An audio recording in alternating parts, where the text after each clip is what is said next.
It was another bright morning when Karen decided to escalate her meddling, this time targeting my cabin yard. She had clearly been observing, plotting, and waiting for an opportunity to assert her imagined HOA authority. I was in the middle of tending to the garden and organizing supplies when I noticed her SUV pull up, clipboard in hand and an expression of sheer indignation plastered across her face. "You can't do this here," she shouted the instant she stepped out of her vehicle. "This yard is under HOA rules, and you are in violation." I looked up calmly, wiping dirt from my hands. "Karen, this is private property. The yard, the cabin, and everything within this boundary are under my ownership. Any attempt to enforce HOA rules here will be considered trespassing and harassment." She waved her clipboard aggressively. "You can't just ignore me. I'm the HOA president." I raised a hand, cutting her off. "No, Karen, you are not. And any further attempt to enforce imaginary rules here will be met with legal consequences." Karen, undeterred, took a step toward the yard, clearly intending to cross the property line. But I had anticipated this. With a silent signal, the cabin's security system activated. Cameras swiveled to capture her movements from every angle. Alarms monitored all entrances, and motion detectors ensured that any attempt at trespassing would be recorded.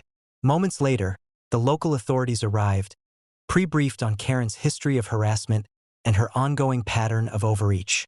The lead officer stepped out and quickly assessed the situation. After reviewing the property ownership documents, he turned to Karen and stated firmly, "Ma'am, this is private property. The resident is fully authorized here. Any attempt to enforce HOA rules or interfere with this property is considered trespassing. You must leave immediately." Karen froze, her face draining of color. Her confidence, which had seemed unshakable, evaporated instantly. She sputtered, attempting to argue, but the officers ignored her. Her threats and claims were legally meaningless against documented ownership and careful preparation. By mid-morning, Karen had retreated, muttering under her breath and muttering complaints to anyone within earshot. Neighbors, who had observed the spectacle from a distance, whispered among themselves, impressed at how decisively the situation had been neutralized. Later, I reviewed the security footage, ensuring every movement, every word, and every gesture Karen made was documented. This not only created a permanent record for any future disputes, but also reinforced a key principle. Preparation, documentation, and legal authority neutralize audacity, entitlement, and aggression. By afternoon, the yard was peaceful once more. Birds chirped, the sun reflected off the cabin windows, and my family continued their day without fear of interference. Karen's reputation for overconfidence and meddling had suffered another blow.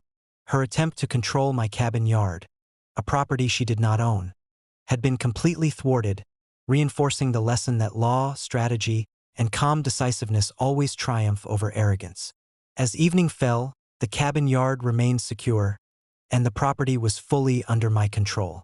Karen had been reminded yet again that audacity and imagined authority cannot prevail against ownership, preparation, and strategic foresight. My property, my family, and my peace were fully intact, while Karen's attempts at intimidation had been utterly neutralized. The neighborhood quickly learned the story.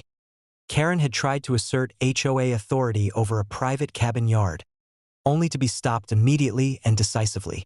Ownership, preparation, and calm decisiveness had once again triumphed over entitlement, arrogance, and audacity.